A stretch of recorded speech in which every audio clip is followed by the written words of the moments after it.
할렐루야. 오늘도 하나님이 기뻐 받으시는 예배 드리길 원합니다. 다 같이 자리에서 일어나셔서 우리 함께 찬양할까요? 우리 주는 위대하며, 우리 주는 위대하며 능력이 많으시도다. 그의 지혜를 무궁하며 인자는 영원하도다. 상한 자를 고치시며 상처를 담으시도다. 별들의 수를 세시며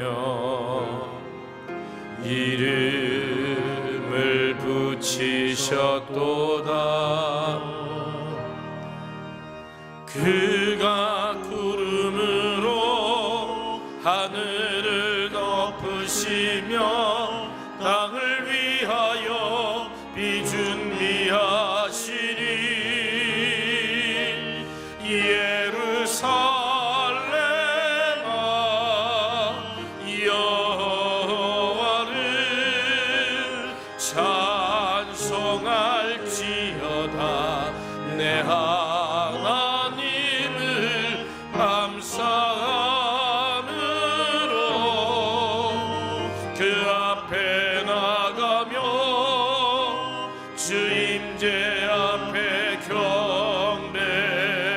예루살렘아 예루살렘아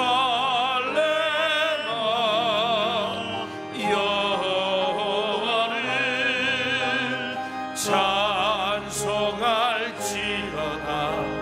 내 하나님을 감사함으로 그 앞에 나가며 주 임재 앞에 경배.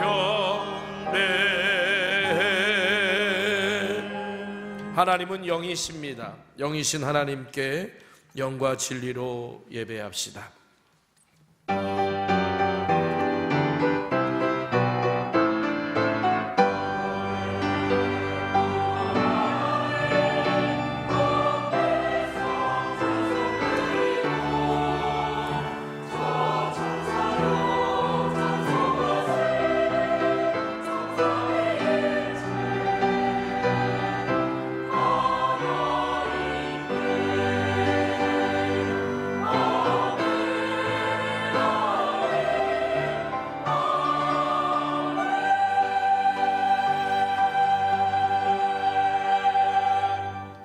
찬송가 31장입니다.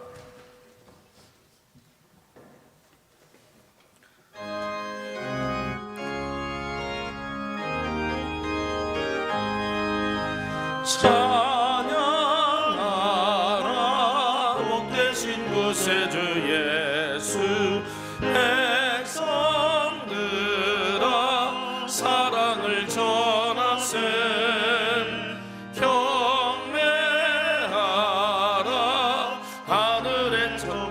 천사 주님 앞에 영광을 돌리세.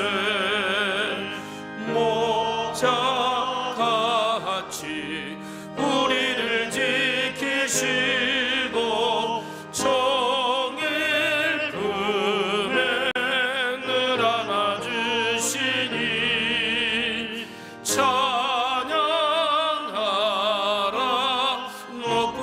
권세를 찬양 찬양 찬양 영원히 드리세. 찬양하라 복되신 구세주 예수.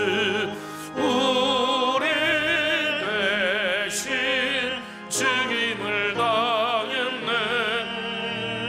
구주 예수 소망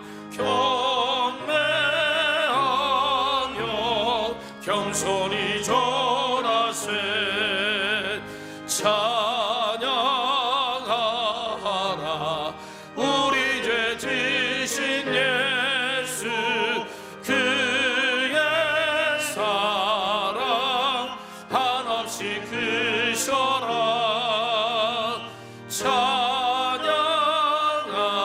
찬양하라 높으신 권세를 찬양 찬양 찬양 영원히 드리세 찬양하라 복되신 그 세주의 천사들아 즐겁게 찬양해 구주 예수 영원히 다스리시니 멸류관을 주 앞에 드리세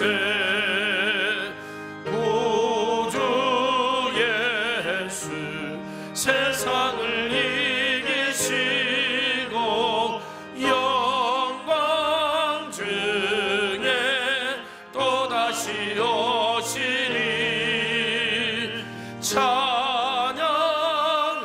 찬양하라 높으신 권세를 찬양 찬양 찬양 영원히 드리세. 사도신경으로 우리의 신앙을 고백합니다. 전능하사 전지를 만드신 하나님 아버지를 내가 믿사오니 우리 주 예수 그리스도를 믿사오니 이는 성령으로 잉태하사 동정녀 마리아에게 나시고 본디오 빌라도에게 고난을 받으사 십자가에 못 박혀 죽으시고 장사한 지 사흘 만에 죽은 자 가운데서 다시 살아나시고 하늘에 오르사 전능하신 하나님 우편에 앉아 계시다. 저리로서 산자와 죽은 자를 심판하러 오시리. 성령을 믿사오니 거룩한 공회와 성도가 서로 교통하는 것과 죄를 사하여 주시는 것 몸이 다시 사는 것과 영원히 사는 것을 믿사옵나이다. 아멘.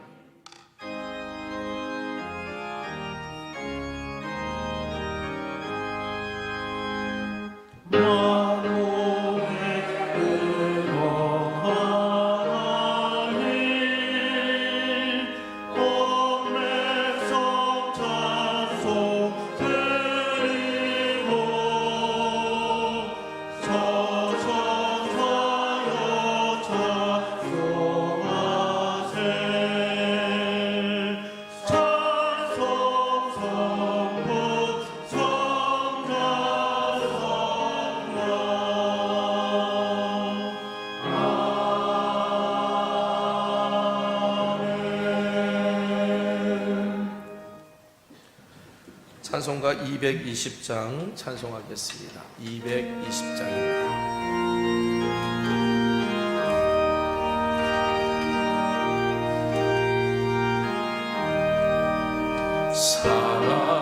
사랑하는 주님 앞에 경쟁장에 한자리에 은혜 생각하며 즐거운 찬송 부르네 내 주 예수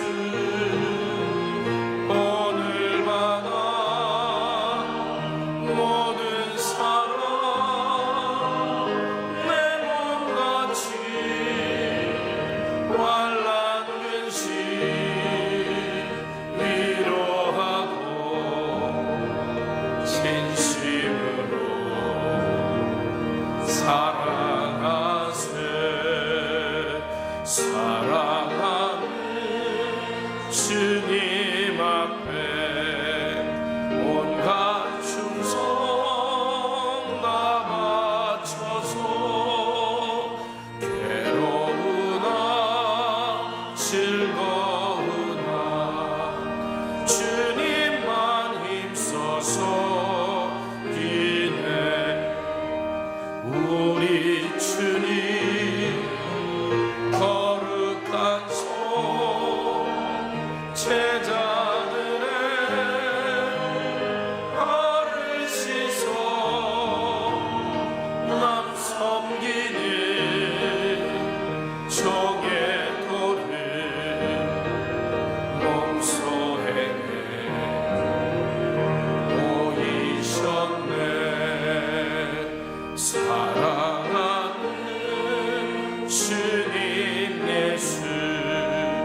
같은 주로 섬기나니 한피바다 한몸이는 형제여 친구들이여 한몸같이 친밀하고 마음으로 하나 되어 우리 주님 크신 뜻을 지성으로 준행하세.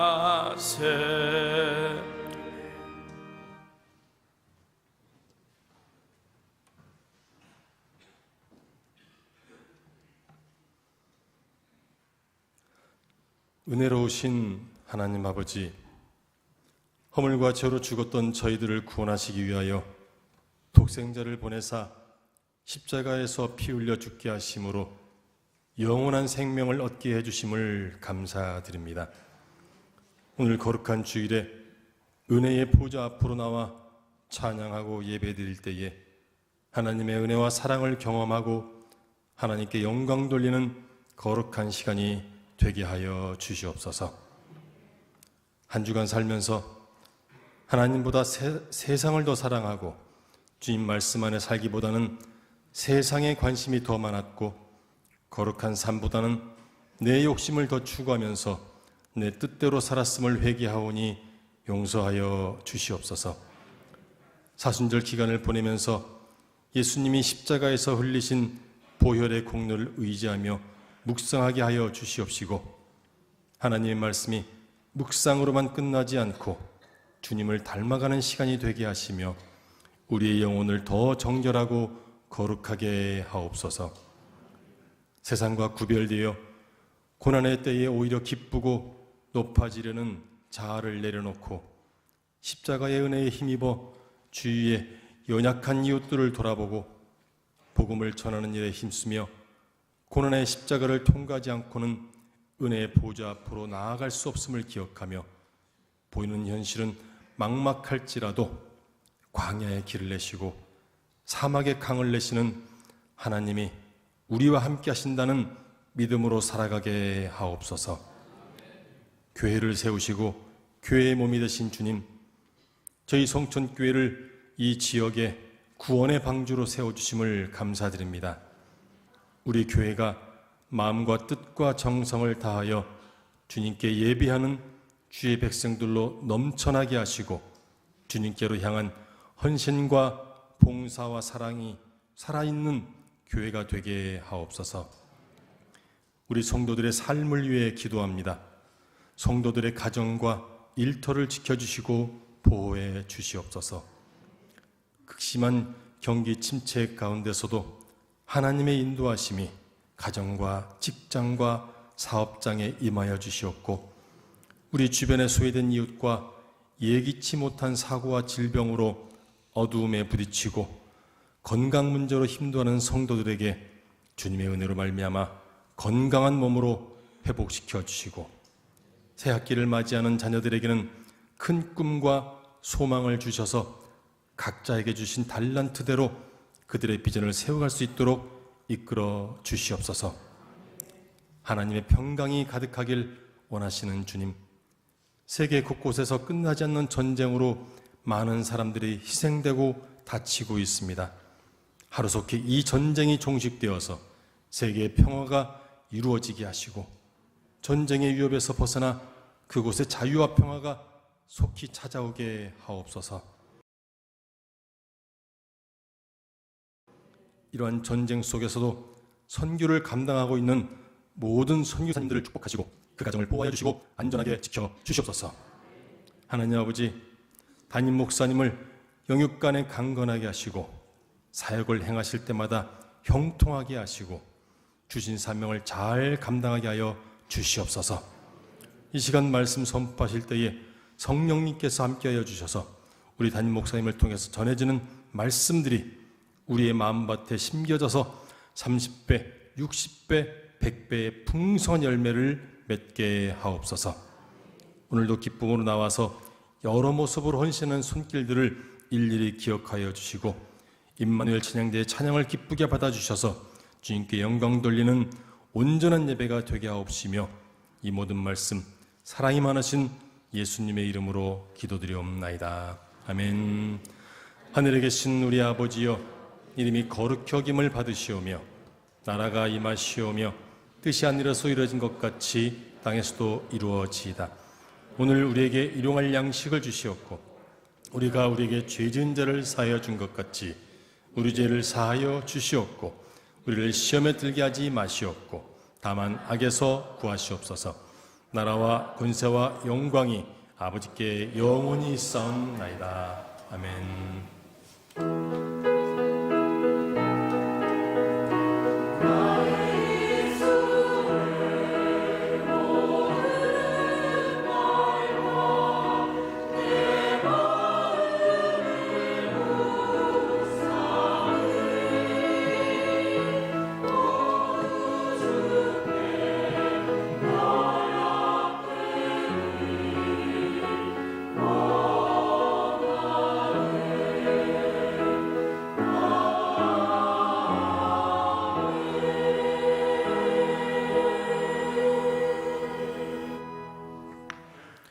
교회 소식 여러분들과 함께 나누겠습니다. 우리가 지금 사순절 기간을 보내고 있는데요. 이제 미리 광고 말씀드리면 3월 18일부터 30일까지 우리가 겟세마네 기도회가 2주 동안 진행이 됩니다. 겟세마네 기도회 기간 동안에는 새벽은 월요일부터 금요일까지, 그 다음에 나머지 저녁은 매일 저녁으로 그렇게 모이게 되는데요. 새벽은 대예배실에서, 그리고 저녁은 성찬 기도회로 금요일은 성령 집회로 모이고 나머지는 비전홀에서 오후 8시 반에 모이게 됩니다. 작년에 또 우리가 그렇게 모였던 것처럼 성찬 기도회 때는 여러분들이 꼭 한 번씩은 꼭 참여해 주시기를 부탁드리고요. 겟세마네 기도회 기간 동안 대예배실에서 24시간 기도할 수 있다는 거 여러분 기억해 주시고 많이 주님 앞에 나아가는 시간 되었으면 좋겠습니다. 자, 새로운 삶 11기 성경 공부가 이제 오늘부터 시작이 됩니다. 오늘 오후 4시, 그리고 화요일 날 오전 10시, 이렇게 해서 총 6주 동안 진행이 되는데요. 여러분들 혹시 나가 지금 늦어서 신청 못했습니다 하시는 분은 오늘 신청하셔도 될 것 같습니다. 자, 11기 꿈샘학교 3월 23일 토요일부터 4월 13일 토요일까지 매주 토요일 10시 반에 우리 교회에서 열리게 됩니다. 꿈샘학교는 만 5세부터 7세까지 유아로 보호자 동반으로 참여하는 외부 사람들에게도 오픈되어 있는 그런 우리 프로그램입니다. 이번 주제는 동화책으로 놀아요라는 주제로 시작되는데 우리 유혜진 고사님께 문의해 주시면 될 것 같고요. 우리 지난 주간 장학주일로 지키면서 갈대상자 장학위원회에서 정해서 선발해서 이렇게 지급할 예정입니다. 여러분 위해서 기도해 주시기를 바랍니다. 자, 그리고 오늘 새로운 부목사님 부임하셔서 사모님 소개합니다. 잠깐 나와 주시죠. 우리 주태훈 목사님, 그리고 이성령 사모님이십니다. 우리 여러분 이제 우리 교회에서 함께 하나님 나라 세워가는 귀한 사역 감당하게 되실 텐데 우리 인사할 때 큰 박수로 좀 맞아주시기 바랍니다. 환영합니다. 네. 자, 오늘 시간 서로 축복하겠습니다. 당신은 하나님의 언약 안에 있는 축복의 통로입니다. 우리 서로 함께 축복하며 나아갈까요?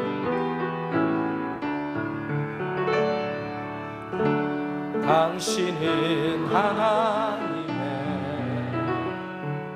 언약 안에 있는 축복의 통로, 당신을 통하여서 열방이 주께 돌아오게.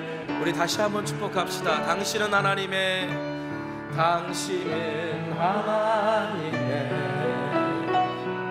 언약 안에 있는 축복의 통로, 당신을 통하여서 열방이 주께 예배하게 되리. 할렐루야. 우리 하나님께 영광 올려드립니다. 아멘. 자, 오늘 우리에게 주신 하나님의 말씀은 마가복음 9장 33절에서 37절에 있는 말씀입니다. 마가복음 9장 33절에서 37절에 있는 말씀을 우리 저와 여러분이 교독하겠습니다. 가버나움에 이르러 집에 계실새 제자들에게 물으시되 너희가 길에서 서로 토론한 것이 무엇이냐 하시되 그들이 잠잠하니 이는 길에서 서로 누가 크냐 하고 쟁론하였습니다. 예수께서 앉으사 12 제자를 불러 이르시되 누구든지 첫째가 되고자 하면 뭇사람의 끝이 되며 뭇사람을 섬기는 자가 되어야 하리라 하시고 어린아이 하나를 데려다가 그들 가운데 세우시고 안아안으시며 제자들에게 다 같이 누구든지 내 이름으로 이런 어린아이 하나를 영접하면 곧 나를 영접하며 누구든지 나를 영접하면 나를 영접함이 아니요 나를 보내신 이를 영접함이라. 아멘.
주의 길을 따라가고자 우리 결심하는 그런 사순절이 되기를 소망합니다.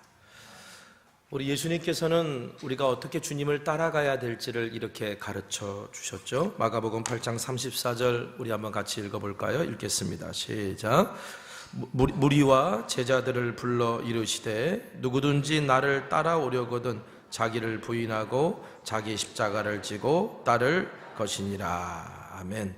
여러분, 우리가 이 말씀만 제대로 묵상해도요, 우리가 신앙생활하면서 길을 잃지 않아요. 시험에 들지 않을 수 있습니다. 예수님께서 말씀하신 이 십자가는 그리스도인들이 올바른 신앙으로 걸어가고 그리스도를 향해 걸어갈 수 있는 이정표와 같기 때문입니다. 우리 예수님께서도요, 공생의 사역 기간 내내 이 십자가를 묵상하셨습니다. 자, 마가복음에 보면 우리가 지금 복음서 읽어오는데 예수님께서 한적한 곳으로 가서 기도하셨다라는 표현이 여러 번 나오죠. 예수님이 한적한 곳으로 왜 기도하러 가셨을까요? 무엇보다도 사람들과 함께 많은 사람들이 찾아와서 그들을 상대하시더라 지쳐서 쉬실기 원하셨던 것도 있겠지만, 예수님이 기적을 행사하시고 이적을 보이시고 예수님의 말씀에 권위에 사람들이 경탄할 때 사람들이 막 예수님을 막 높였거든요. 막 군중들이 막 예수님을 막 환호했거든요. 이때 예수님께서 그 환호 속에서 당신이 걸어가야 될 십자가의 길을 잃지 않기 위해서 주님께서 한적한 곳으로 가서 기도하셨던 거예요. 여러분, 예수님이 그곳에서 무슨 기도를 하셨을 것 같아요? 예수님이 어떤 기도를 하셨는지 보여주는 내용이 이제 우리가 겟세마네에서 예수님이 기도하셨던 기도의 내용을 보면 알 수 있죠. 예수님이 기도하실 때 뭐라고 기도하셨습니까? 아빠, 아버지여, 아버지께서는 모든 것이 가능하오니 이 잔을 내게서 옮기시옵소서. 그러나 나의 원대로 마옵시고 아버지의 원대로 하옵소서. 예수님이 이렇게 기도하신 것은 무슨 기도예요? 내가 십자가를 져야 되고 그 길을 걸어가야 되는데, 주님, 내가 이 십자가를 지는 삶이 힘들지만 그러나 아버지의 뜻이면 그 십자가를 지고 갈 수 있도록 도우소서 라고 우리 주님께서 기도하셨다는 거예요. 다시 말하면 십자가의 이정표를 놓치지 않기 위해서 우리 주님이 기도하셨다는 거예요. 그래서 우리 주님은요, 당신을 따르겠다라고 하는 이 제자들도 그들이 십자가라고 하는 이정표를 보고 당신을 따라오기를 원했어요. 그래서 중요한 순간마다 예수님께서는 순환 예고를 하십니다. 십자가의 길을 가셔야 된다는 예고를 하신 거예요. 가이사라 빌립보에서 유명한 사건이 있죠. 너희는 나를 누구라 하느냐? 그랬더니 제자들이 말하기를 뭐 다시 태어난 뭐 엘리야라, 다시 온 엘리야라고 합니다. 막 세례 요한이라고 막 이렇게 막 얘기하잖아요. 그때 우리 예수님께서 사람들에게, 베드로에게, 이제 베드로가 그런 대답을 하잖아요. 주는 그리스도십니다.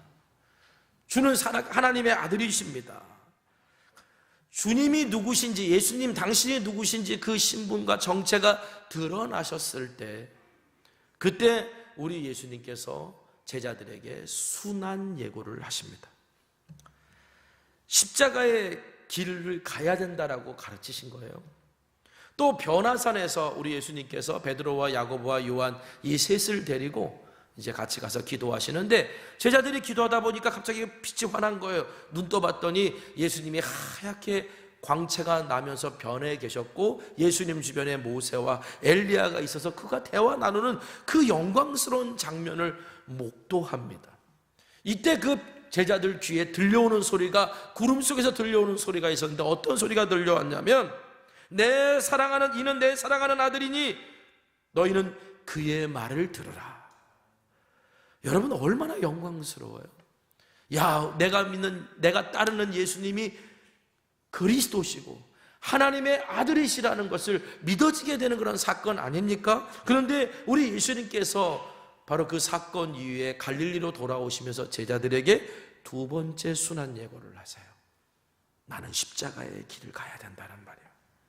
여러분, 예수님은요, 당신이 누구신지 드러나고 예수님을 향한 주변의 기대가 막 높아질수록 제자들이 높아질 것만 꿈꾸고 넓은 길로 가려고 하는 것들을 아시고 십자가의 좁은 길로 가야 된다라고 가르쳐 주신 거예요. 근데 성경에 보면 제자들은 예수님의 가르침을 깨닫지도 못했고 묻기도 두려워했다, 이렇게 기록되어 있습니다. 예수님이 십자가의 길을 가신다는 걸 받아들이기도 인정하기도 싫었던 거고요. 그래서 아예 그냥 못 들은 척 했다는 얘기예요. 여러분, 제자들이 참 어리석어 보이죠? 예수님의 그 놀라운 권능의 말씀을 듣고 기적과 이적을 경험하고도 예수님이 하시는 이 순한 예고는 받아들이지 못하고 못 들은 척했다니. 여러분, 제자들만 어리석을까요? 우리는 안 그럴까요? 여러분, 우리도 십자가가 답인 것을 알면서도 그 길로 가려고 하지 않을 때가 사실은 많잖아요. 제가 오늘 말씀 준비하면서 오래된 시험 문제를 꺼내들었습니다. 어떨 때 보면 십자가를 져야 될 때 제 안에서 계속 되묻는 질문이기도 하고요. 여러분들에게 아마 몇 년 전에 이 시험 문제를 드렸던 기억이 나는데요. 여러분, 시험을 본다고 하니까 갑자기 주일날 예배 드리러 왔는데 뭔 시험을 봐? 뭐 이렇게 생각하시는 분도 있을지 모르겠지만, 혹시 내가 틀리면 어떡하지? 틀리면 교인에서 명부에서 빼나? 뭐 이렇게 생각하지 마시고요. 틀리실 분이 없게 하려고 제가 답을 가르쳐 드리고 시작을 할 겁니다. 단 답이 맞으려면 이제 몇 번입니다라고 말은 하시는데, 대신 내가 몇 번이라고 말을 했다면 그 말에 책임을 지셔야 되는 거예요. 내가 그렇게 살겠다고 최소한 발버둥은 쳐야 된다는 겁니다. 야고보서 2장 26절에 영혼 없는 몸이 죽을 것 같이 행함이 없는 믿음은 죽은 것이니라 그랬잖아요. 내가 아무리 말로 믿음의 정답을 말해도 내가 그걸 행하지 않으면 그게 틀린 거라는 얘기란 말이에요. 그래서 제가 이제 3가지 시험 문제를 낼 겁니다. 여러분, 맞추셔야 돼요. 그런데 답을 알려드리겠습니다. 답은 무조건 1번이에요. 무조건 답은 1번입니다. 그런데 여러분, 1번이라고 말할 때 최소한 내가 그 말에 대한 책임을 져야 되는 거예요. 자, 첫 번째 문제 나갑니다. 꼭 맞히시길 바랍니다. 답은 몇 번이라고요? 1번이라고. 자, 성도 간에 갈등이 생겼어요. 이 문제를 해결할 방법은 뭘까요? 1번, 내가 십자가를 진다. 2번, 상대방에 대해 좋지 않은 소문을 낸다. 3번, 모른 척한다. 4번, 모르겠음. 답은 몇 번입니까? 자신 있게 나오시네요. 좋아요. 여러분, 내가 그런데 어떤 분들은요, 답은 1번 십자가다라고 주님이 가르쳐 주셨는데도요, 솔직히 우리는 그 1번에 쉽게 동그라미 못 칠 때가 많아요. 머리로는 1번이 답인 줄 아는데 감정적으로는 용납이 안 되는 거예요. 그래서 갈 때까지 가보자는 심정으로 에라 모르겠다, 한 문제만 틀리자, 그리고 2번에 동그라미를 칩니다. 상대방에 대해서 좋지 않은 소문을 낸다. 맞으신 분, 틀리신 분 한번 생각해 봅시다. 자, 2번 문제 나갑니다. 주보에 헌신자를 찾는다는 광고가 한 달 동안 나왔는데 아직도 자원하는 사람이 없다. 자, 어떻게 해야 하는가? 1번, 내가 십자가를 진다. 2번, 자원하는 사람이 없으면 하지 말자고 건의한다. 3번, 모른 척한다. 4번, 모르겠음. 답은 몇 번입니까? 아까보다 훨씬 줄어들었죠? 먼저 시험을 보신 예수님께서 답을 1번이라 가르쳐 주셨는데도 우리는 제자들처럼 고민하다가 2번 문제까지만 틀리자, 그리고 3번 모른 척한다에 동그라미를 칩니다. 마지막 문제입니다. 두 개 틀리신 분은 마지막에는 꼭 맞추시길 바랍니다. 예수님이 내 죄를 용서하시고 죽으셨다. 지금 누군가를 용서해야 하는 문제가 생겼다. 어떻게 해야 하는가? 1번, 예수님이 나를 위해 지신 십자가를 생각하고 용서한다. 2번, 내가 당한 것에 배로 갚아준다. 3번, 모르는 사람 취급한다. 4번, 모르겠음. 몇 번입니까? 여러분, 예수님은 분명 우리에게 답을 1번이라고, 십자가라고 가르쳐 주셨죠? 그런데 여러분들 중엔 모르겠다, 대답하, 용서는 도저히 못해, 저 인간은 도저히 용서 못해, 그러면서 내 마음속에 생각하고 그냥 양심은 있으니까 배로 갚지는 못하겠고 그냥 모르겠습니다 동그라미 친 분들도 아마 있을지 모르겠어요. 그리고는 모르겠다라고 동그라미를 치고 이렇게 간절히 주님께 기도합니다. 주님, 답을 가르쳐 주소서. 여러분 어떻습니까? 몇 개나 맞추셨나요? 혹시 답을 알고 있는데, 답은 가르쳐 드렸는데 내가 용기 있게 답을 못 친 것은 없습니까? 사실은 이것이 저의 모습이고, 그리고 바로 여러분의 모습이기도 합니다. 여러분, 제자들도 그랬어요. 제자들은 우리보다 훨씬 나은 신앙인들이었죠. 우리는 주님께 작은 것을 드리는 것도 아까워할 때도 있고, 작은 시간을 드리는 것도 막 버거워할 때도 있는데, 여러분 실제로 제자들은 많은 것들을 버리고 예수님을 따랐습니다. 그물도 버렸고 배도 버렸고 가족도 버렸고 평안한 삶도 버리고 예수님을 따랐습니다. 예수님께 영생을 구했지만 가진 것을 다 팔아 가난한 자에게 나눠주고 나를 따르라고 말씀하신 예수님의 명령을 들었던 부자 청년이 있습니다. 그 부자 청년은 그 재물을 버리지 못해서 근심하며 예수님을 따르지 못하고 돌아갔죠. 이 모습을 봤던 베드로가 이렇게 말하죠. 마가복음 10장 28절에 베드로가 여짜와 이르되 보소서, 우리가 모든 것을 버리고 주를 따랐나이다. 여러분, 베드로가 이렇게 말한 것은요, 결코 허세가 아니었어요. 실제로 예수님을 따르고자 정말 많은 걸 버렸어요. 그리고 모든 것을 버렸다라고 믿었어요. 다른 제자들도 그랬을 겁니다. 그런데 여러분, 정말 제자들은 모든 것을 버렸을까요? 예수님께서 부자 청년에게 이런 말씀을 하세요. 마가복음 10장 21절입니다. 예수께서 그를 보시고 사랑하사 이르시되 내게 아직도 한 가지 부족한 것이 있으니 가서 내게 있는 것을 다 팔아 가난한 자들에게 주라. 야, 네가 완벽해 보이는데 너에게 한 가지 부족한 것이 있다. 부자 청년에게 한 가지 부족한 것은 자기가 가지고 있는 재물을 하나님 앞에 하나님을 위해서 다 내놓지 못하는 마음이었어요. 부자 청년은 그 한 가지 부족한 것 때문에 예수님을 따르지 못했습니다. 여러분, 이처럼 오늘 우리도요, 다른 것을 못해서가 아니라 사실은 한 가지 부족한 것이 있기 때문에 우리가 그리스도를 못 따를 때가 많아요.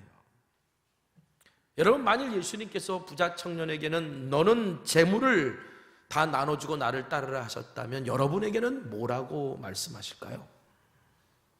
어떤 분에게는 주님, 제가 가지고 있는 재물은 얼마든지 다 내어드릴 수 있습니다 라고 말하며 그리스도를 따르는 믿음 좋은 분들도 계실 거예요. 그런데 이런 분들도요, 어떤 경우에는 자녀를 주님 앞에 드리지 못해요. 건강 문제를 주님 앞에 맡기지 못해요. 자존심 문제를 버리지 못하는 경우들도 있어요. 여러분에게 예수님께서 야, 너희들에게 한 가지 부족한 것이 있는데 그거 버리고 나를 따라오겠니? 라고 물으신다면 그것은 여러분에게 무엇일까요? 여러분, 제자들은요, 정말 모든 것을 다 버리고 예수님을 따랐다고 생각했어요. 그런데 제자들도 아직 버리지 못한 게 있었어요. 물고기를 잡는 그물을 버렸지만 많은 것을 소유하고 싶은 욕심은 버리지 않았어요. 배는 버렸지만 성공하고자 하는 마음은 버리지 않았어요. 평안한 삶은 버렸지만 명예를 얻고자 높아지고자 하는 마음은 버리지 못했어요. 여러분, 제자들이 버리지 못한 것은 무엇이었냐면요, 다름 아니라 첫째가 되고자 하는 마음을 버리지 못했다는 거예요. 예수님이 가이사랴 빌립보에서 제자들과 함께 돌아오시는 길에 두 번째 순환 예고를 하셨을 때입니다. 근데 그 이야기를 듣고 모른 척했던 제자들이요, 뒤에서요 싸우는 소리가 들려요. 예수님 뒤에서 막 예수님 눈치 보면서 누가 크냐라고 막 다투는 거예요. 누가 더 잘났냐라고 막 다투는 거예요. 이때 예수님은 모른 척 하시면서 가버나움까지 오십니다. 그리고 집에 돌아오셔서 제자들에게 이렇게 물으세요. 야, 너희가 길에서 서로 토론했던 게 뭐냐? 이렇게 물으세요.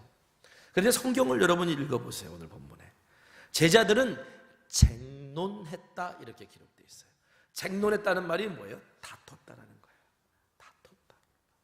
여러분, 예수님은 제자들이 뒤에서 다툰 걸 다 알고 계셨어요. 그런데 제자들을 향해 야, 너희들 무슨 토론을 했냐? 이렇게 부드러운 표현을 하세요. 여러분, 이게 뭐냐면요, 이런 거죠. 너희들 지금 싸운 게 아니라 토론한 거지. 제자들을 부끄럽게 하시는 예수님의 말씀이에요. 너희들 지금 싸운 게 아니라 토론했던 거지. 예수님의 이 질문에 제자들 어느 누구도 답을 못합니다. 왜? 자기들은 다퉜거든요. 자기들도 얼마나 부끄러운 짓을 했는지 알았던 것 같아요. 그러니까 아무 말도 못했던 거죠. 여러분, 예수님 말씀하신 의도는 야, 나를 따르는 사람들이라면 의견이 다를 수도 있어. 그런데 쟁론하지 말고 토론해야 된다라고 말씀하신 거예요. 여러분, 우리 안에서 토론은 뭐 얼마든지 할 수 있습니다. 다양한 생각과 다양한 의견들이 있으니까. 그런데 토론이 돼야지 이게 쟁론이 되면 안 돼요. 다툼이 되면 안 된다는 얘기예요. 왜냐? 그리스도를 따르는 사람들에게는 아까 말씀드렸던 것처럼 답이 정해져 있어요. 답은 누구에게 있는 겁니까? 그리스도께 있어요. 답은 주님이 답이에요. 주님의 뜻이 답인 줄 믿으시기 바랍니다. 그렇다면 우리가 토론하더라도 의견이 다르더라도 다투는 게 아니라 그러면 답을 알고 계시는 주님께 물어야죠. 조용히 뒤로 물러나서 기도해 봐야죠. 기도보다 앞서지 말라는 이유가 그거예요. 답을 알고 계시는 주님이 이 문제에는 어떤 답을 우리에게 주시겠습니까? 라고 우리의 마음이 아직 맞지 않았습니다. 이견이 생깁니다. 그런데 좁혀지지 않습니다. 그렇다고 우리는 한 몸이라고 했는데 머리 대신 그리스도께서는 어떤 답을 가지고 계십니까? 라고 우리가 뒤로 물러나서 물어야 되는 게 이게 예수를 따르는 사람들의 모습이라는 거예요. 그런데 이게 다툼이 돼요. 다툼이 된다는 말은 무슨 말이냐면 내가 첫째 되고자 하는 마음이 있다는 거예요. 그래서 예수님께서 너희들 다툰 게 아니라 토론한 거지?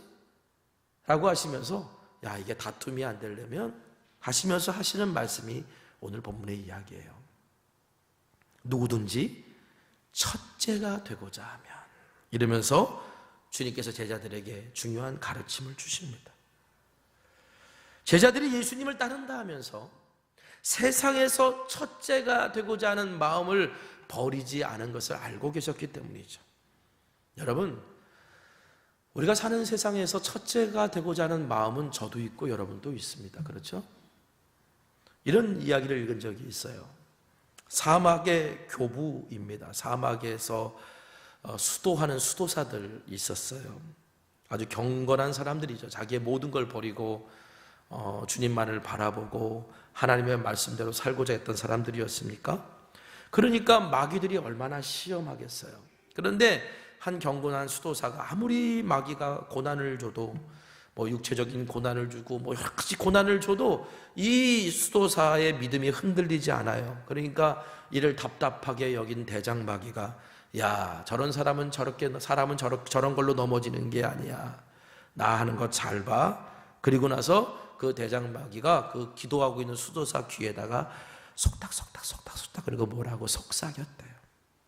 그랬더니 예수님을 닮은 것처럼 보였던 그 평온한 얼굴의 수도사의 얼굴이 마귀가 속닥 하는 소리를 듣더니 갑자기 얼굴이 일그러지면서 마귀의 얼굴로 변해갔다라는 거예요. 도대체 무슨 말을 속닥거렸을까요? 여러분, 대장 마귀가 이렇게 속닥거렸답니다. 이봐, 방금 자네 동생이 알렉산드리아 교회의 대주교가 되었다네. 자기는 지금 평생 아무도 모르는, 알아주지 않는 사막에 들어가서 하나님 앞에 경건하게 살아가고 있는데 자기 동생은 세상에서, 교회에서 유명한 감독이 되어 높은 자리에 올랐다는 그 말을 듣고 갑자기 수도사의 마음속에 불편함이 생기면서, 그러면서 뭐예요? 얼굴이 마귀의 얼굴로 닮아갔다는 얘기예요. 세상에서 첫째 되고자 하는 그 유혹을 이기기가 그만큼 어렵다는 얘기입니다. 여러분, 저도 간혹 이럴 때가 있어요. 제가 볼 때 뭐 저보다 별로 잘난 게 없었어요. 학교 다닐 때도 그렇고 뭐. 그런데 되게 유명해졌어요. 되게 사람들이 막 인정해주는 그런 있다는 소식을 들으면요, 저도 모르게 마음이, 불편한 마음이 쓱 하고 올라와요. 그러면 잽싸게 주여 이럽니다. 여러분, 이 주여라는 말에는요, 주님 아직도 제가 이걸 못 버렸습니다, 긍휼히 여겨주세요 라는 의미가 담겨 있어요. 또 어떤 모임에 갔는데 제가 별로 의미를 두지 않는 그런 모임이에요. 그런데 그 모임에 갔는데 뭔가 무시받는 듯한 느낌이 살짝 들 때가 있어요. 그러면 저도 모르게 마음에서 좀 불편해지고 또 화가 나요. 그럴 때요, 빨리 제 연약한 모습을 발견하고 그때도 제가 주여 이럽니다. 그 주여라는 말 속엔 주님, 아직도 제가 수준이 이것밖에 안 됩니다 라는 의미가 담겨 있어요. 여러분, 제 안에 왜 이런 마음이 들까요? 저도 아직 세상에서 첫째가 되고자 하는 마음을 온전히 버리지 못했던 거예요. 여러분, 어디 이런 것뿐이겠어요? 내 뜻대로 돼야지, 내가 말한 대로 돼야지, 나를 따라야지. 여러분, 이렇게 바라는 그 마음도요, 그 속을 들여다보면 첫째가 되고자 하는 마음이 있었기 때문에 드는 생각이에요. 이건 인간이 받은 원초적인 유혹입니다. 아담과 하와가 선악과를 왜 먹었을까요? 하나님께서 동산에 있는 모든 실과는 먹어도 되는데 동산 중앙에 있는 그 실과는 먹지 말라 명하셨기 때문에, 야, 먹어보지 않은 건 내가 먹어봐야 되겠다 라고 하는 마음이 너무 강했기 때문에, 정말 맛있어, 보암직도 하고 먹음직도 했으니까 야, 너무 맛있어 보여서, 물론 그런 것도 이유는 되겠지만요, 그 이유가 하나님의 뜻을 어길 만큼, 목숨을 걸 만큼 가치는 없잖아요. 아담과 하와가 선악과를 따먹은 진짜 이유가 뭐냐면요, 마귀가 이렇게 유혹했잖아요.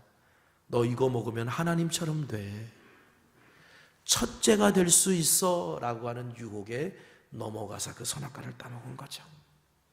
여러분, 10계명 제1계명이 뭡니까? 나 외에 다른 신을 내게 두지 말라. 우리의 첫째 자리는 오직 하나님 한 분이시다라고 하는 걸 분명하게 선언한 거거든요. 근데 여러분, 10계명을 지킬 때 도둑질하지 말라라고 하는 계명, 간음하지 말라라는 계명을 어기면요, 반드시 1계명은 같이 어기게 되는 거예요. 왜? 도둑질하지 말라는 하나님의 명령이 있는데 내가 탐심이 그 하나님의 명령보다 더 크다는 얘기는 뭐냐? 하나님의 자리에 탐심을 가져다 놓았기 때문에 10계명은 단 1계명만 어기는 게 아니라 하나를 어기면 최소 2개는 어기게 되는 거예요. 바로 1계명, 나 외에 다른 신을 두지 말라. 예수님을 따르는 길은 제자들의 생각과는 달리요, 세상에서 큰 자가 아니라 하나님 나라에서 큰 자가 되는 길이었어요. 여러분, 하나님 나라에서 큰 자가 되려면요, 하나님 나라에서 첫째가 되고자 하는 마음이 있어야 돼요. 이걸 가르쳐 주려고 예수님이 제자들을 부르신 거예요. 자, 우리 35절 말씀 다시 한번 읽어볼까요? 읽겠습니다. 시작. 제자를 불러 이르시되 누구든지 첫째가 되고자 하면 뭇사람의 끝이 되며 뭇사람을 섬기는 자가 되어야 하리라 하시고. 여러분, 세상에서 첫째가 되는 건 뭐냐면 다른 사람보다 높은 자리에 올라가고 다른 사람이 나를 섬겨주는 게 세상에서 첫째가 되는 거예요. 그런데 하나님 나라에서 첫째가 되는 게 뭐냐면 뭇사람의 끝으로 가서 뭇사람을 섬기는 것이 하나님 나라에서 첫째가 된다는 얘기예요. 여러분, 예수님도요, 마가복음 10장 45절에 인자가 온 것은 섬김을 받으려 함이 아니라 도리어 섬기려 하고 자기 목숨을 많은 사람의 대속물로 주려 함이니라. 다시 말하면 예수님은 뭇사람의 끝자리에 가시려고 오셨다라는 거예요. 예수님이 가셨던 뭇사람의 끝자리가 어딘 줄 아세요? 예수님이 십자가에 달리신 골고다 언덕이었습니다. 예수님이 십자가에 달리신 골고다 언덕이야말로 뭇사람의 가장 끝자리였고, 뭇사람의 가장 끝자리에 가셨기 때문에 우리 예수님은 모든 사람을 구원하실 수 있었던 거예요. 누구든지 첫째가 되고자 하면 뭇사람의 끝이 되며 뭇사람을 섬기는 자가 되어야 하리라. 예수님의 이 가르침을 제자들이 과연 얼마나 깨달았을까요? 예수님께서 우리에게 이렇게 말씀하실 때 우리는 어떻게 반응할 수 있겠습니까? 끝자리로 내려가야 되는데 내가 어디까지 내려가야 되지? 어디가 끝자리일까? 이런 생각 안 들겠어요? 야, 나 같은 사람은 조기가 끝자리일 것 같아. 나는 최소한 요 정도가 끝자리야 라고 나름대로 생각하면서 나름대로 끝자리를 정하고 있었을 거예요, 제자들도. 그런데 예수님께서 갑자기 사람을 불러서 야, 밖에 아이 하나 있으면 데리고 와봐, 이렇게 얘기하십니다. 그리고 어린아이를 딱 제자들 앞에 세우고 이렇게 말씀하시죠. 우리 36절, 37절 우리 같이 읽겠습니다. 자, 시작.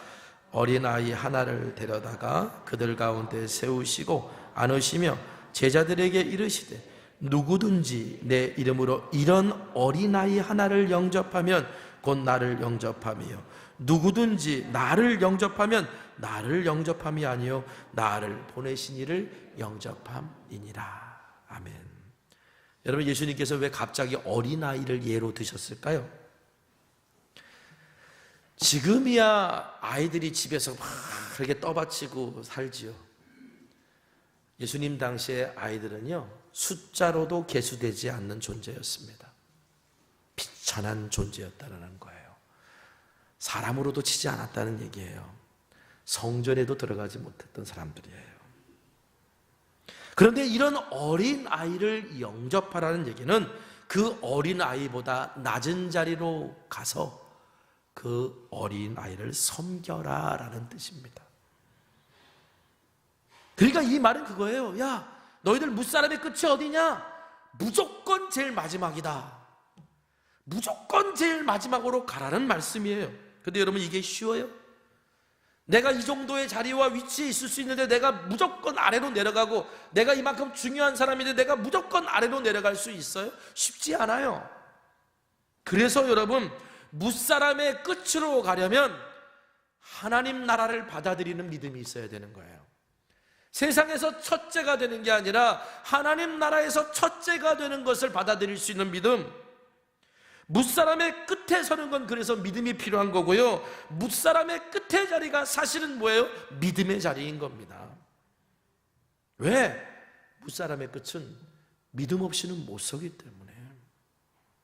날마다 내 자아가 죽지 않으면 설 수 없는 그 자리가 무사람의 끝이기 때문에 그래요. 내가 왜 이런 대접을 받아야 돼? 내가 왜 이런 곳에 있어야 돼? 내가 왜 여기 서야 돼? 라고 하는 그런 생각을 내가 바꾸기가 쉽지 않잖아요. 그때마다 내가 주님 나를 끝자리라고 보내시는 게 주님의 뜻이라면 날마다 이 자아를 죽입니다 라고 서는 것이 바로 그리스도를 따르는 자의 모습이라는 거죠. 그래서 사도 바울이 이렇게 말했어요. 내가 그리스도와 함께 십자가에 못 박혔나니 그런즉 이제는 내가 산 것이 아니요 오직 내 안에 그리스도께서 사시는 것이니라. 여러분, 우리가 어떻게 그리스도와 함께 십자가에 못 박힐 수 있을까요? 어떻게 하는 것이 그리스도와 함께 십자가에 못 박히는 걸까요? 여러분, 세상에서 가장 낮은 끝자리가 어디라 그랬어요? 예수님이 십자가에 달리신 골고다 언덕이라 그랬잖아요.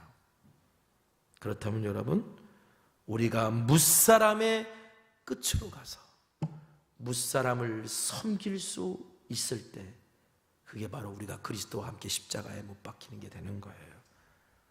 왜? 거기서 내 자아가 죽거든요. 내가 여기 있을 사람이 아닌데, 내가 이런 일을 할 사람이 아닌데 내 자아가 거기서 죽거든요. 예수님은 당신의 이름으로 어린아이 하나를 영접하라 했습니다. 예수님의 이름으로라는 말씀은 예수님의 가르침에 순종해서 가장 낮은 자리로 가서 섬기라는 거예요. 가장 낮은 자리에서 섬길 수 있는 일이 뭐가 있어요? 예수님 당시에 종들이, 가장 낮은 자리에 있던 종들이 하는 일이 뭐냐면 주인의 신발끈을 묶어주는 거, 풀어주는 거였습니다. 가장 낮은 자들이 하는 일이 뭐였냐면 목마르다 그러면 물 떠다 주는 거였고요, 주인이 말을 타려고 하면 거기에 쪼그려 앉아서 주인이 자기를 밟고 올라가 말을 타도록 하는 그 자리가 가장 낮은 자리예요. 어떻게 보면 세상적으로 볼 때 정말 대단한 일 아니에요. 나는 더 중요한 일을 하고 싶고, 그런데 나보고 하찮은 일을 하라네. 여러분, 그게 무사람의 끝으로 가는 일이에요. 중요한 일, 중요한 자리는 누구나 하고 싶습니다. 그런데 아무도 하지 않으려는 일, 아무도 알아주지 않으려는 일, 관심조차 없는 일, 그러나 꼭 필요한 일에는 아무도 가려고 하지 않습니다. 그런데 그곳이 바로 예수님이 말씀하신 끝자락, 무사람의 끝인 거예요. 여러분 기억하세요. 우리가 왜 무사람의 끝으로 가야 될까? 무사람의 끝에 그리스도가 계시기 때문입니다. 무사람의 끝은 우리가 나의 정욕과 자와 나의 못남이 그리스도와 함께 십자가에 못 박히는 곳이기 때문입니다. 내 자랑과 내 욕심과 내 의가 바로 무사람의 끝에서 그리스도와 함께 십자가에 못 박힐 때 나는 죽고, 이 형편없는 나는 죽고 내 안에 계신 그리스도가 사시기 때문입니다. 그래서 여러분, 무사람의 끝은 믿음의 역사가 일어나는 곳이에요. 그리스도가 내 안에 사셔서 그리스도가 일하시기 때문이죠. 여러분, 그러므로 내가 무사람의 끝으로 가면 갈수록 가는 만큼 주님이 일하십니다. 교회 안에서, 세상에서, 직장에서 무사람의 끝에 사십시오. 무사람의 끝에서 무사람을 섬기고자 하십시오. 말부터 무사람의 끝에 선 자로 말하십시오. 다른 사람을 바라보고 배려하는 것도 무사람의 끝에서 하십시오. 우리가 예수님의 이름으로 무사람의 끝에서 믿음으로 무사람을 섬기고자 할 때 바로 우리 안에 하나님의 나라가 드러나는 겁니다. 그러면 그 나라에서 우리 주님은 알려주실 거예요. 이 나라에서 네가 첫째다. 왜? 너는 나와 함께 일했기 때문이다. 너는 내가 기억하는 일을 했기 때문이다 라고 우리 주님이 높여주실 것이기 때문입니다. 내가 지금 섬겨야 되는 무사람의 끝자리는 어디입니까? 그곳에 그리스도가 계십니다. 그곳으로 나아가는 이번 사순절이 되기를 간절히 소망합니다. 기도하겠습니다. 우리 말씀 붙들고 함께 기도합시다. 기도할 때 하나님, 내가 십자가라는 답을 알고 있음에도 답을 못 칠 때가 많습니다. 오늘 말씀을 통해 오늘 나도 버리지 못한 것이 있음을 깨닫습니다. 무사람의 끝에 그리스도가 계시고 내가 그곳에 가서 무사람을 섬기고자 할 때 오늘 그리스도와 함께 내가 십자가에 못 박히고 내 안에 그리스도가 사시며 하나님을 믿는 믿음으로 오늘 우리가 살아갈 수 있음을 오늘 말씀을 통해 깨닫습니다. 주여, 이번 사순절 절기에 다시 한번 내 인생의 십자가의 이정표를 발견하게 하시고 내가 서야 될 무사람의 끝에서 끝에 선 자로서 말하고 끝에 선 자로서 섬길 수 있는 자 되게 하여 주시옵소서라고 우리 함께 기도하겠습니다. 기도합니다. 거룩하신 아버지 하나님, 아버지, 내가 주님을 따른다 하면서도, 주님의 길을 쫓는다 하면서도, 내가 주님의 일을 한다 하면서도 무사람의 끝에 서는 것이 왜 이렇게 힘든지 모르겠습니다. 아버지 하나님, 그래서 오늘 내가 주님 앞에 나의 부끄러움과 연약함을 고백합니다. 그리고 그 무사람의 끝에서 내가 그리스도와 함께 십자가에 못 박히고, 아버지 하나님, 오늘 내가 주님이 내 안에 사시는 삶을 살기를 원합니다. 이제 내가 무사람의 끝에 선 자로 말하겠습니다. 무사람의 끝에 선 자로 일하겠습니다. 무태 선 자의 끝사람의 선 자로 오늘 내가 세상에 서겠습니다. 하나님 아버지, 오늘 우리를 통해 하나님 나라가 드러나게 하시고 네어야말로 세상에서는 꼴찌일지 모르지만 하나님 나라에서 네가 첫째야라고 말씀하시며 주님이 높여주시는 그 은혜의 자리에 우리가 설 수 있도록 성령님 도와 주시옵소서. 예수님의 이름으로 기도했습니다. 아멘. 오늘 말씀 기억하면서 우리 함께 찬양할까요? 당신의 그 섬김이 전국에서 해같이 빛나, 당신의 그 섬김이 전국에서 해같이 빛나리. 당신의 그 겸손이 천국에서 해같이 빛나리.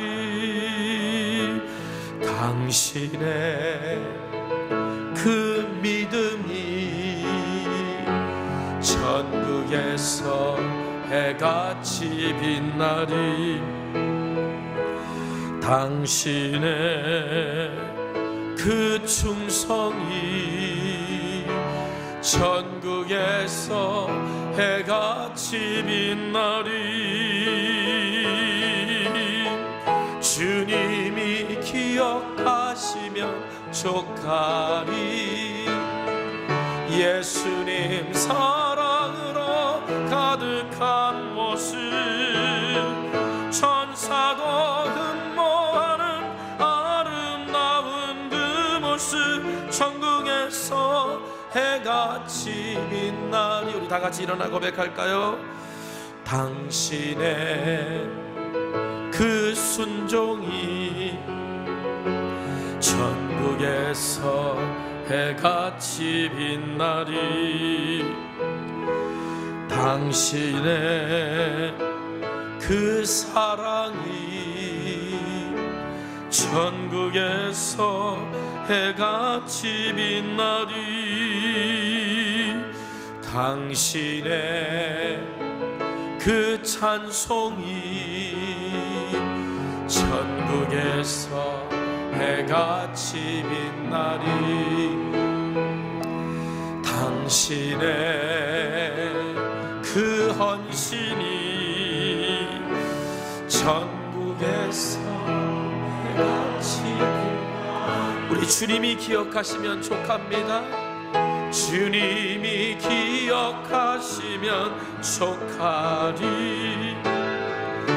불타는 사명으로 가득한 모습, 천사도 흠모하는 아름다운 그 모습, 천국에서 해같이 빛나리. 기도할까요? 기도하겠습니다.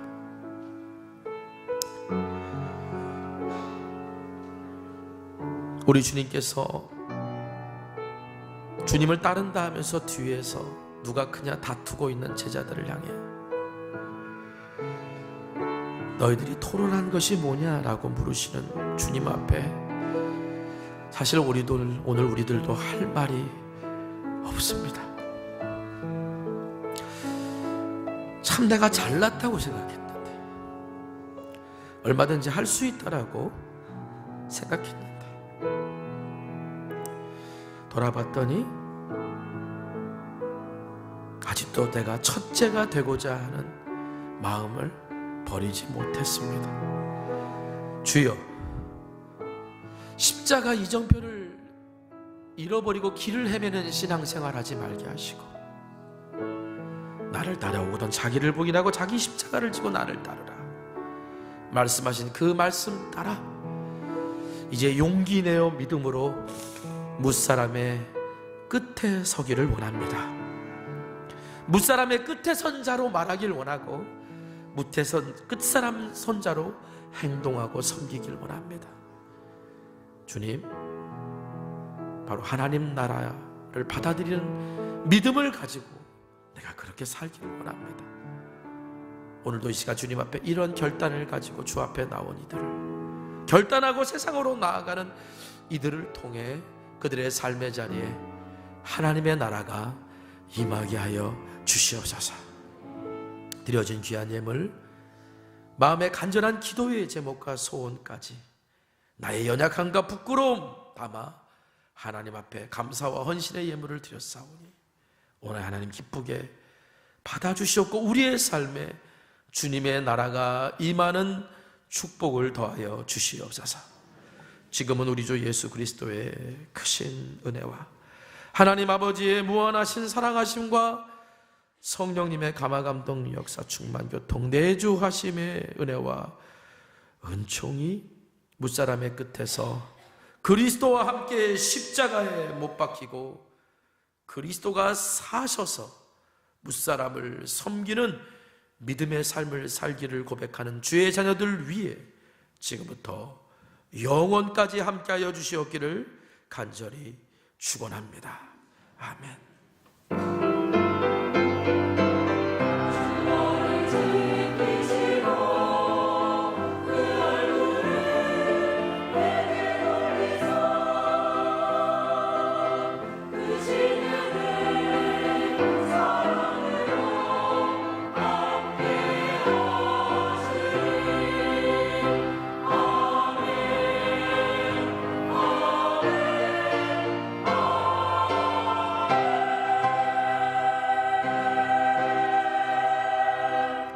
찬양하겠습니다. 오늘 말씀 붙들고 여러분 나가서 여러분의 가정과 학교와 모든 곳에 하나님의 나라가 임하기를 소망합니다. 이곳에 임하신 하나님의 나라, 이곳에 임하신 하나님 나라, 가난한 마음으로 바라보리라. 먼저 그 나라 그 뜻 구하며 나의 삶 드리리. 주님이 맡기신 하나님 나라, 믿음의 눈으로 바라보리라. 하늘의 뜻이 이 땅 가운데 완성될 그날까지 믿음 나여 그 위에 서리라. 하나님의 나라는 무너지지 않으리. 믿음 나여 그 나라 세워가리라. 주님 곧 오실 때까지 믿음 다하여